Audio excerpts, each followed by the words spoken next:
How much is a human life worth? $15,000?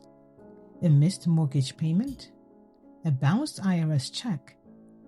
Because in March 2009, one man decided that financial failure was worse than death, and 6 innocent people paid the price. This is not just a crime story. This is a story about pride, about pressure, about silence, and what happens when a man feels trapped and chooses the wrong escape. Let's talk.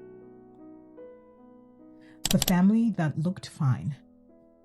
From the outside, the Lupo family looked normal. Family photos, 5 beautiful children, a working-class home in Wilmington, California, 2 parents employed at Kaiser Permanente. Nothing screamed danger. But 2009 was the middle of the financial crisis in America. Jobs were unstable. Mortgages were collapsing. Pride was cracking quietly behind closed doors. Evan and Anna both lost their jobs. Imagine that pressure. 5 children, no steady income, bills stacking up. Tax issues reportedly around $15,000. Fear of foreclosure. Now pause. Thousands of families go through job loss. Most do not end their children's lives. So what happened inside that house? The mind under pressure.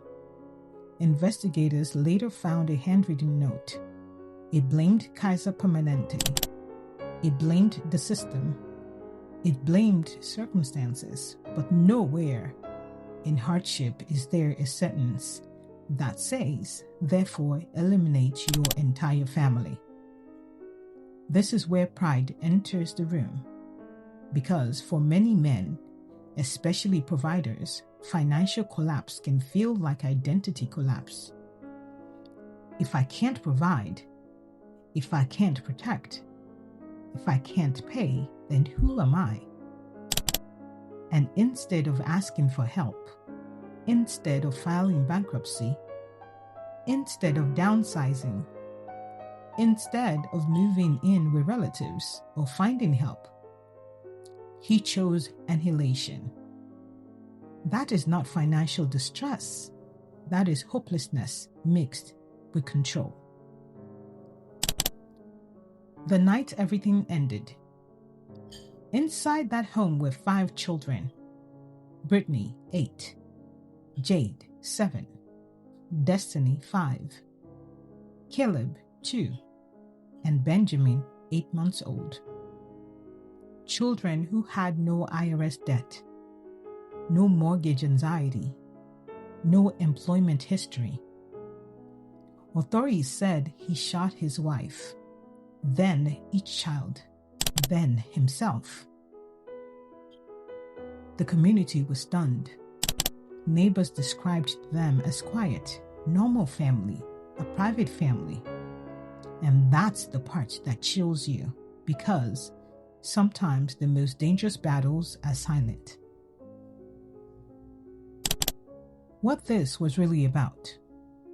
This was not about $15,000. This was about untreated depression, fear of humiliation, financial shame, loss of control, refusal to seek help. Bankruptcy exists. Government assistance exists. Church communities exist. Family exists. Hotlines exist. But pride can make help feel like defeat. And when ego mixes with despair, it becomes explosive. Let me say this clearly. Struggling financially does not make you a failure. Choosing violence does. The lesson we cannot ignore. Check on the men in your life. Check on the quiet ones. Check on the ones who say, I am fine. Normalize saying, I am drowning. I need help. I can't fix this alone. And if you're watching this and you feel trapped, remember, money problems can be solved. Bankruptcy can be filed. Homes can be rebuilt. But death is permanent. And to anyone feeling overwhelmed right now, please call someone, text someone, knock on the door. In the US, you can call or text 988 for the Suicide and Crisis Lifeline. Nothing, and I mean absolutely nothing, is worth destroying lives over money. The part we don't talk about. Let's stop pretending this was just about money. Money was the trigger, but pride was the gasoline. There is something deeply dangerous about a culture that teaches men, if you can't provide, you are nothing. Because when a man believes his value begins and ends with income, losing a job doesn't just feel like financial loss, it feels like erasure. And instead of saying, I am struggling, he says, I am finished. But here's the truth nobody wants to say out loud. Your children do not measure your worth in dollars. Your wife does not measure your worth in tax refunds. Your existence is not a balance sheet. Yet somewhere along the way, survival became shame. And shame, when it festers in silence, mutates. It turns into isolation. It turns into catastrophic thinking. This will never get better. They will be better off without me. There is no way out. And those are lies depression whispers convincingly. And when no one interrupts those lies, tragedy writes the ending. Now let's confront the uncomfortable questions. Why didn't he seek for help? Was it ego? Was it the fear of being judged? Was it the pressure of looking strong? Because, let's be honest, many men are raised to suffer quietly, to handle it, to never admit weakness. But strength is not silence. Strength is picking up the phone. Strength is filing bankruptcy if you have to. Strength is moving your family into a smaller place. Strength is saying, we will rebuild. Death is not strength. It is finality. And it's a cowardice behavior. And here's the part that breaks my heart. 5 children trusted their father. They went to sleep in the house that should have been safe. This is the betrayal we don't talk about enough. Financial hardship is survivable. Pride-fueled destruction is not. If you're watching this right now and you feel overwhelmed, listen carefully. Debt can be negotiated. Homes can be lost and regained. Careers can be rebuilt.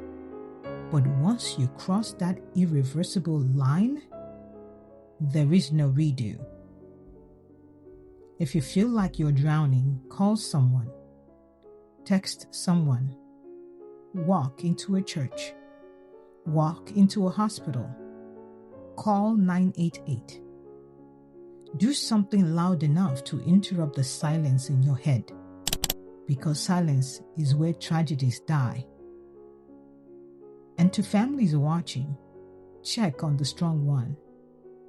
Check on the quiet provider. Check on the one who says, I got it. Sometimes, I got it means I'm barely holding it together. This story is devastating, but if it forces one person to choose help over harm, then telling it matters. Money problems are temporary. Human lives are not. Do you believe society places too much pressure on men to equate their worth with money? And how do we create homes where asking for help feels safe and not shameful. Let's talk. If this story made you think differently about pressure, pride, or silence, please share it.